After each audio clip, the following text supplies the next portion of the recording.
September 23, 1941, Kronstadt Harbour, near Leningrad.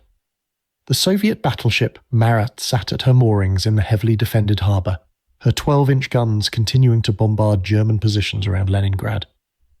For months, this dreadnought had been a thorn in the side of Army Group North, her massive shells reaching 18 miles inland to disrupt German formations.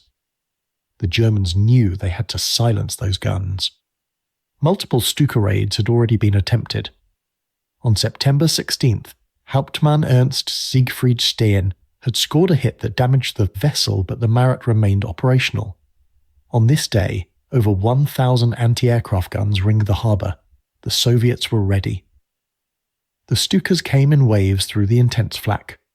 Most pilots released their bombs from higher altitudes, intimidated by the wall of fire below. But one Stuka held its dive, plummeting almost straight down through to the barrage. At 900 feet, impossibly low given the fragmentation radius of the 2,000-pound bomb he carried, Oberleutnant Hans-Ulrich Rudel released his weapon. The bomb struck near the forward magazine. The explosion was catastrophic. The forward magazine detonated, blowing the bow completely off the battleship. The Marat settled into the shallow harbour waters. 326 Soviet sailors were killed. Rudel had only been flying combat missions for 3 months. This strike on the Marat would be remembered as one of his first major successes, though historians would later note that another pilot, Oberleutnant Lothar Lau, also scored a hit during the same attack. Regardless of attribution, the battleship was functionally destroyed, never to sail again, though its remaining turrets would continue to serve as a floating battery throughout the siege of Leningrad. For Hans-Ulrich Rudel, this was only the beginning.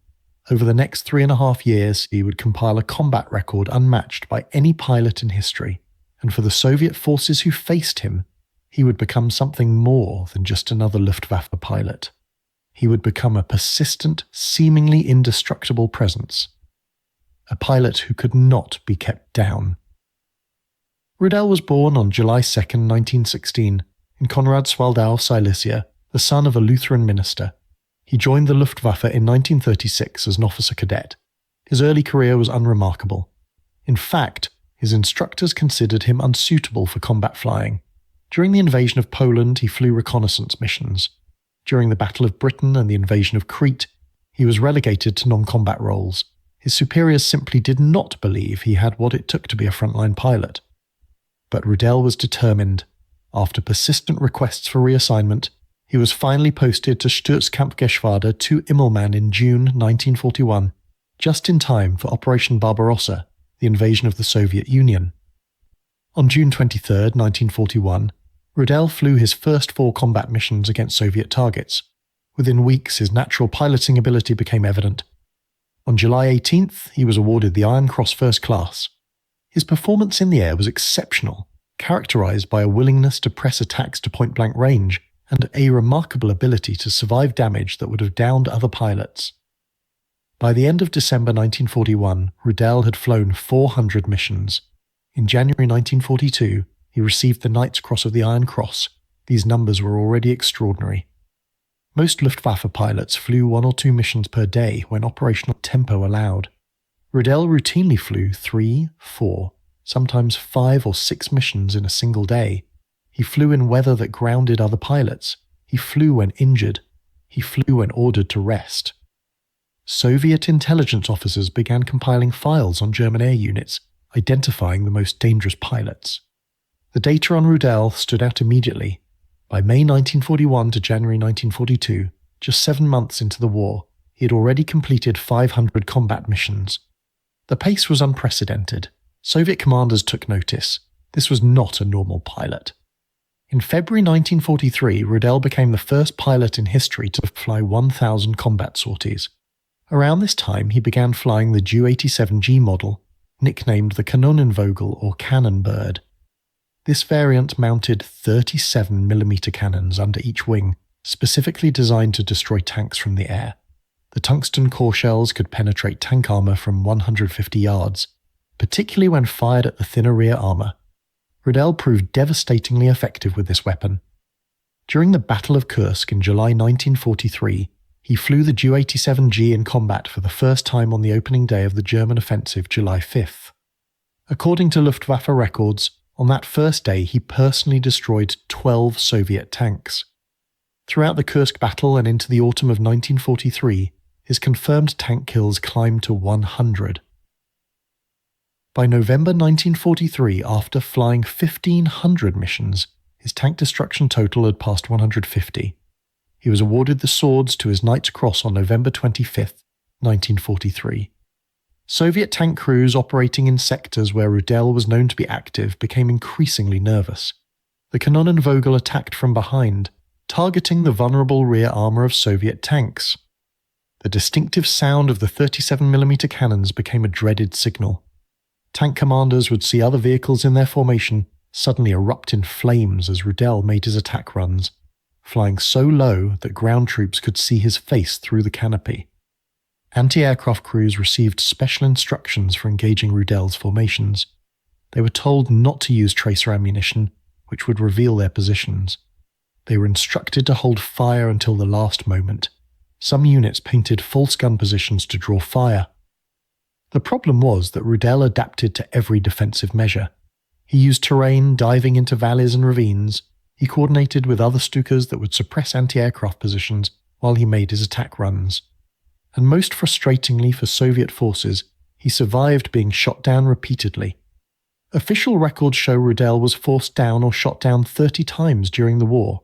30 times. Each time he survived. Sometimes he crash-landed behind German lines. Sometimes he landed behind Soviet lines and had to escape. But he always came back. For Soviet soldiers, this pattern became psychologically devastating. They would see his aircraft hit, see it go down, assume he was finally dead, and then days or weeks later, there he would be again, back in the sky, destroying more tanks. The most dramatic example of Rudel's survival occurred on March 20th, 1944.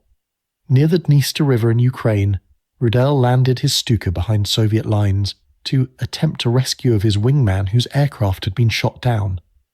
Rudel's aircraft became stuck in muddy ground and could not take off. Soviet infantry units surrounded the position. Rudel and 3 other German airmen, including his longtime rear gunner Oberfeldwebel Erwin Henschel, were forced to flee on foot. They were 30 miles from German lines, deep in Soviet-controlled territory. Soviet soldiers pursued them on foot, on horseback, with dogs. The chase lasted hours. The 4 Germans reached the Dniester River, which was swollen with spring melt, 600 meters wide, choked with ice flows, its water just above freezing. Rather than surrender, the 4 men stripped to their undergarments and plunged into the river. Soviet soldiers on the near bank opened fire. 3 of the men made it to the far side. Erwin Henschel, who had flown nearly 1,500 missions with Rudel and had been awarded the Knight's Cross for shooting down 7 Soviet aircraft from his rear gunner position, drowned just meters from the far bank. Rudel dove back into the freezing water trying to find him, but Henschel was gone. The 3 survivors began running toward German lines. Soviet patrols crossed the river in pursuit. Within hours, they captured the other 2 Germans, but Rudel, wounded in the shoulder by gunfire, barefoot, wearing only wet undergarments in near-freezing weather, somehow evaded the pursuers. He walked and ran for miles through enemy-controlled territory. Soviet patrols searched for him. Dogs tracked his scent, but he kept moving. Impossibly, he made it back to German lines. 9 days later, on March the 29th, 1944, Rudel was awarded the Knight's Cross with oak leaves, swords and diamonds, one of only 27 men in the Wehrmacht to receive this decoration. The presentation was made personally by Adolf Hitler at the Reich Chancellery. And within weeks, Rudel was back in the air, flying combat missions. Upon his return, a new rear gunner joined Rudel. Dr. Ernst Gademann had been serving as the troop doctor for the 3rd Gruppe of Stützkampfgeschwader II. Gademann was a physician who had volunteered to fly combat missions as a rear gunner and observer. He would fly with Rudel for the remainder of the war, completing over 850 combat missions. Soviet accounts from this period, while difficult to verify through official archives, suggest that Stalin himself may have placed a substantial bounty on Rudel's head. The figure commonly cited is 100,000 rubles, an enormous sum equivalent to more than 10 years' salary for most Soviet soldiers. Whether this bounty was officially sanctioned or simply a widespread rumor among Soviet troops, The fact that such stories circulated demonstrates the psychological impact Rudel had on Soviet forces. He had become more than a skilled pilot. He had become a symbol of the enemy's refusal to be defeated. By March 1944, Rudel was appointed Gruppenkommandeur of the 3-Gruppe, Sturzkampfgeschwader II. He had reached 1,800 combat missions and his tank destruction total stood at 202. He was promoted to Oberstleutnant, Lieutenant Colonel, on September 1st, 1944. On October 1st, he was appointed leader of Schlachtgeschwader II, the entire ground attack wing. On December 22, 1944, he completed his 2400th combat mission. The next day, he reported his 463rd tank destroyed. In November 1944, Rudel was wounded in the thigh. He flew subsequent missions with his leg in a plaster cast, having to be carried to his aircraft before each flight. The war was clearly lost by this point. Soviet forces were driving deep into Eastern Europe. Germany was being crushed between the Soviets in the east and the Western Allies closing in from the west. But Rudel kept flying. Hitler personally ordered him to stop, fearing the propaganda disaster if Germany's most decorated pilot was killed. Rudel refused. He told Hitler he would not accept further decorations if it meant being grounded. Hitler relented. On January 1st, 1945, Rudel was awarded the Knight's Cross of the Iron Cross with golden oak leaves, swords and diamonds, a decoration created specifically for him. He was the only person in German history to receive it. He was the most decorated German serviceman of World War II, and still he flew. February 8th, 1945, the Oder River, less than 100 kilometers from Berlin. Soviet forces had established a bridgehead on the western bank, pushing tanks across to expand the breakthrough. If this bridgehead was not eliminated, Soviet armor would drive straight to the German capital. Every available German aircraft was thrown into the battle. Rudel, with his legs still in a cast from his November injury, led his remaining Stukas in repeated attacks against the Soviet tank columns. His ground crew had to carry him to his aircraft. Once airborne, Rudel systematically destroyed Soviet tanks crossing the Oder. 1 tank, 2, 5, 10, 12. Soviet anti-aircraft batteries opened fire, creating a curtain of 40mm shells. On his final attack run, after destroying his 13th tank of the day, a 40mm shell struck his Stuka. The aircraft was torn apart. Rudel felt his right leg shatter. He was going into shock, his vision darkening. Behind him, Ernst Gademann realized what had happened. Through the intercom, he began shouting instructions: stay conscious, control the aircraft, level the wings, keep flying. Rudel, half conscious and bleeding heavily, brought the shattered Stuka down in a controlled crash landing behind German lines. Gademann pulled him from the wreckage and applied a tourniquet to what remained of Rudel's right leg. The lower leg was nearly severed, hanging by fragments of tissue. There was no possibility of saving it. In a field hospital, German surgeons amputated Rudel's right leg below the knee. When he regained consciousness, the first question he asked was when he could return to flying. The doctors informed him his war was over. He had survived 30 shoot-downs. He had been wounded 5 times. He was a national hero. He had earned his rest. Rudel disagreed. 6 weeks later, on March 25, 1945, with his leg still an unhealed stump requiring him to be carried to his aircraft, Rudel returned to combat flying. German mechanics modified his Stuka's rudder pedals so he could operate them with his prosthetic leg. The wound kept reopening during flights. The cockpit would become slick with blood, but Rudel kept flying. According to Luftwaffe records, he claimed 26 more tanks destroyed between March 25th and May 8th, 1945, bringing his final total to 519 Soviet tanks destroyed. On April 19th, 1945, the day before Hitler's final birthday, Rudel met with Hitler in the Führerbunker beneath the Reich Chancellery in Berlin. The meeting would be one of the last times Hitler met with military personnel before his suicide 11 days later. May 8th, 1945. Germany surrendered unconditionally. Soviet forces occupied Berlin. The war in Europe was over. Rudel received orders to surrender his remaining aircraft to Soviet forces. He refused one final time. Instead, he led the last aircraft under his command, 3 Ju-87s and 4 Focke-Wulf 190s on a 2-hour flight westward from an airfield near Prague in Czechoslovakia. They made radio contact with the US-19 Tactical Air Command and were directed to an airfield at Kitzingen, occupied by the US 405th Fighter Group. The 7 German aircraft arrived at Kitzingen in the late afternoon. After circling the field, they landed. Rudel ordered his pilots to lock their brakes and deliberately collapse their landing gear, rendering the aircraft useless. He would not let the Soviets have them.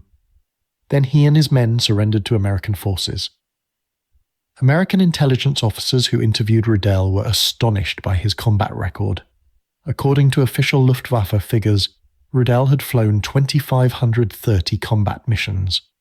He was credited with destroying 519 tanks, 1 battleship, 1 cruiser, 1 destroyer, 70 landing craft, 150 artillery or anti-aircraft positions, approximately 800 other vehicles, 4 armoured trains, and numerous bridges and supply depots. He was also credited with 9 aerial victories, including 7 Soviet fighter aircraft and 2 Ilyushin Il-2 ground attack aircraft, shot down despite flying the slow and obsolete Stuka against superior Soviet fighters. The Soviet Union demanded that the Americans hand Rudel over for trial as a war criminal. The Americans refused. Rudel was held in prisoner of war camps for 11 months, during which time he provided American intelligence officers with detailed information about combat operations on the Eastern Front and tactics for destroying Soviet armour. He was released in April 1946. In 1948, Rudel emigrated to Argentina, travelling via Austria and Italy using false papers.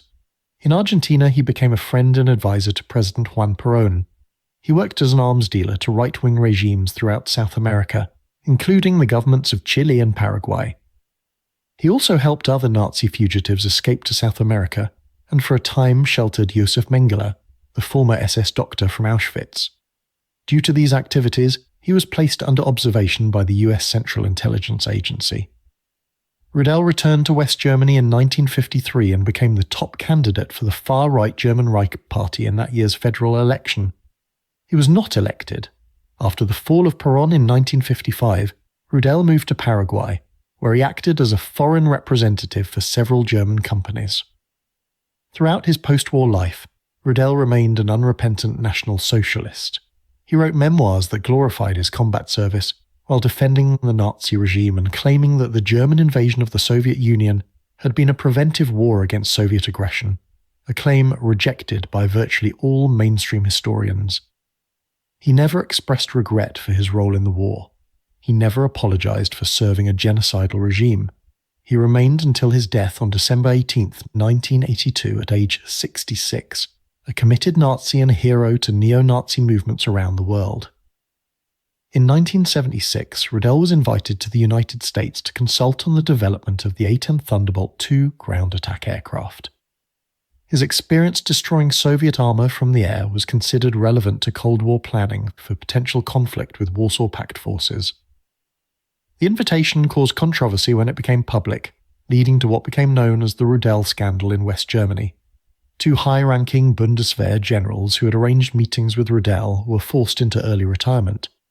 From the Soviet perspective, Hans-Ulrich Rudel represented one of the most dangerous and frustrating enemies they faced during the Great Patriotic War. His combat record was unmatched. His ability to survive was uncanny. His determination was absolute. Soviet forces shot him down 30 times and wounded him 5 times, yet he always returned. They pursued him across rivers and through forests, yet he escaped. They filled the sky with anti-aircraft fire, yet he pressed his attacks to point-blank range.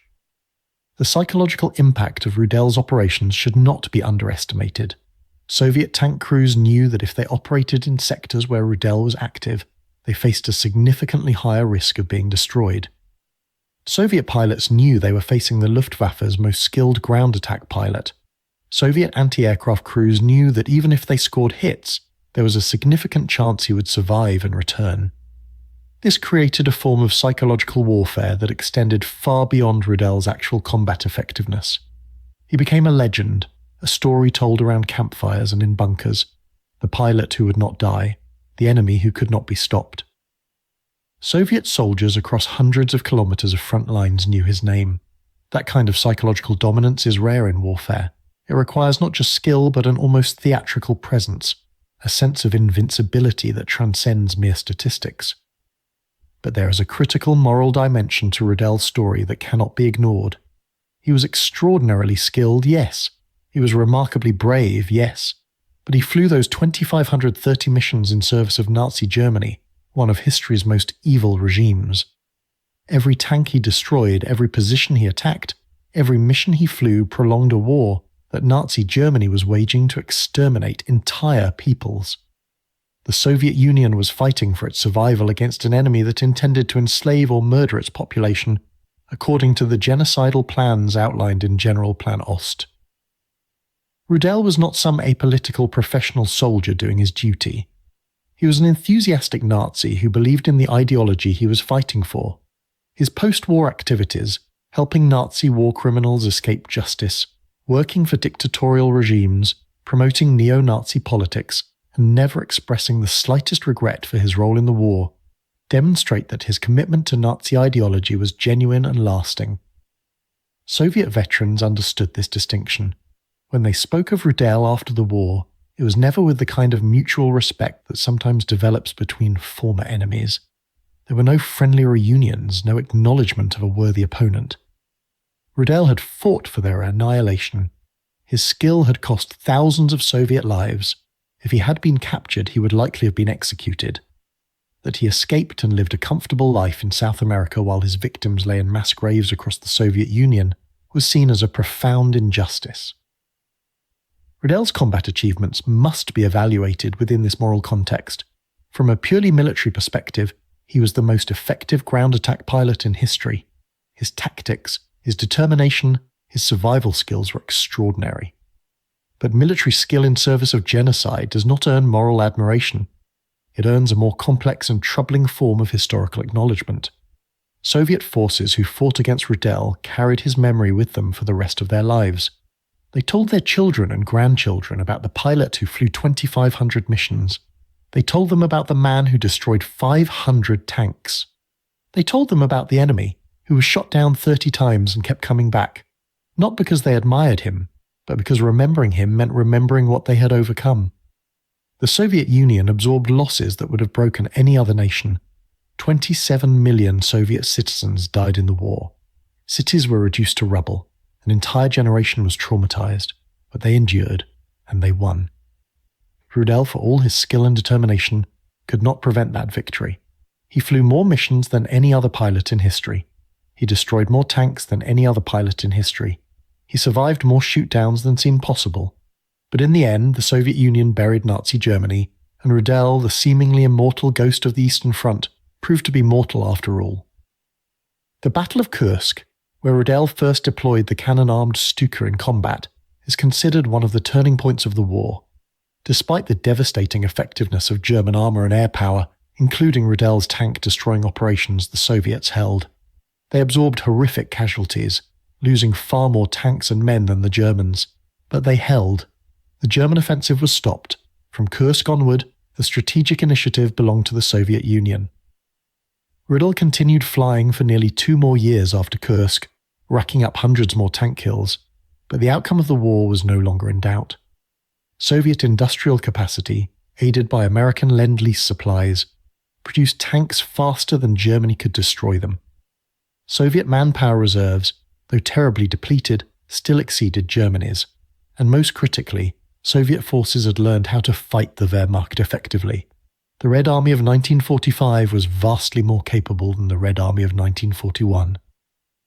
In this larger context, Rudel's individual achievements, as extraordinary as they were, could not change the course of the war. One pilot, no matter how skilled, could not compensate for Germany's strategic overreach, industrial inferiority, and moral bankruptcy. Rudel destroyed 519 tanks. The Soviet Union fielded tens of thousands. Rudel flew 2,530 missions. The Soviet Air Force flew millions. Rudel was shot down 30 times and survived. 27 million Soviet citizens did not survive. The mathematics of total war are brutal and unforgiving. Individual heroism, or in Rudel's case, Individual skill combined with fanatical determination cannot overcome fundamental strategic disadvantages. Germany invaded the Soviet Union believing it could achieve a quick victory before Soviet industrial and manpower advantages could be brought to bear. This calculation proved catastrophically wrong, and once the war became a prolonged struggle of attrition, Germany's defeat was virtually inevitable. Rudel's story is thus both extraordinary and ultimately futile. He performed at a level no other ground attack pilot has ever matched. He demonstrated courage, skill, and determination that would be admirable in any other context. But he performed these feats in service of a cause that was both evil and doomed. His efforts prolonged the war, increasing the suffering and death on all sides, but could not change the outcome. For the Soviet soldiers who faced him, Rudel was a genuine threat, a dangerous enemy who caused real damage and real casualties. But he was also a symbol of Germany's desperation.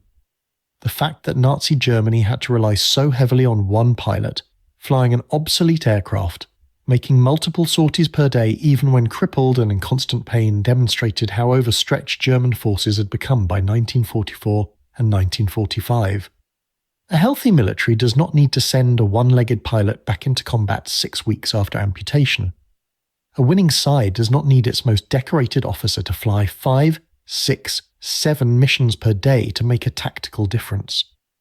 Rudel's extraordinary exertions were a sign of Germany's weakness, not its strength. The Soviet Union could afford to lose 500 tanks to one pilot because it had thousands more. Germany could not afford to lose Rudel, which is why Hitler tried repeatedly to ground him, and why the Luftwaffe kept sending him back into combat despite his injuries. In the final analysis, Hans-Ulrich Rudel was the most effective ground attacks pilot in military history and one of the most morally compromised figures of World War II. His combat record is factual and documented. His commitment to Nazi ideology is equally factual and documented. Both truths must be acknowledged to understand his historical significance. For Soviet veterans, Rudel represented the enemy at its most dangerous and most determined. They respected his skill while despising everything he fought for. They acknowledged his effectiveness while taking pride in having defeated him and the regime he served. When they told stories about Rudel, they were not celebrating him. They were celebrating their own survival and their ultimate victory. The Ghost of the Eastern Front flew 2,530 missions, but the Soviet Union won the war. That is the essential truth that contextualizes all of Rudel's individual achievements. He was an extraordinarily skilled pilot who served an evil cause and lost. His victims, the Soviet soldiers and civilians killed by his actions, deserved a better fate. His regime, Nazi Germany, deserved its destruction, and the Soviet Union, for all its own brutalities and crimes, earned its victory through sacrifice and endurance that dwarfed anything one individual pilot could achieve. Hans-Ulrich Rudel died in his bed in 1982 at age 66, having never faced justice for his role in a war of extermination, having never expressed regret for his service to Nazi Germany, having lived comfortably in South America and later in Germany, while the children and grandchildren of his victims struggled to rebuild from the ruins of the most destructive war in human history. That fact, more than any combat statistic, defines his legacy from the Soviet perspective. He was the enemy who got away, the ghost who survived, the symbol of an injustice that could never be fully rectified. But he did not win. His side lost, his ideology was discredited, his regime was destroyed, and the Soviet soldiers who fought against him, who shot him down 30 times, who chased him across frozen rivers, who endured his attacks and kept fighting, those soldiers won. They survived the ghost. They outlasted him. They defeated the system he represented, and in doing so, they earned their place in history as the victors of the most consequential conflict of the 20th century.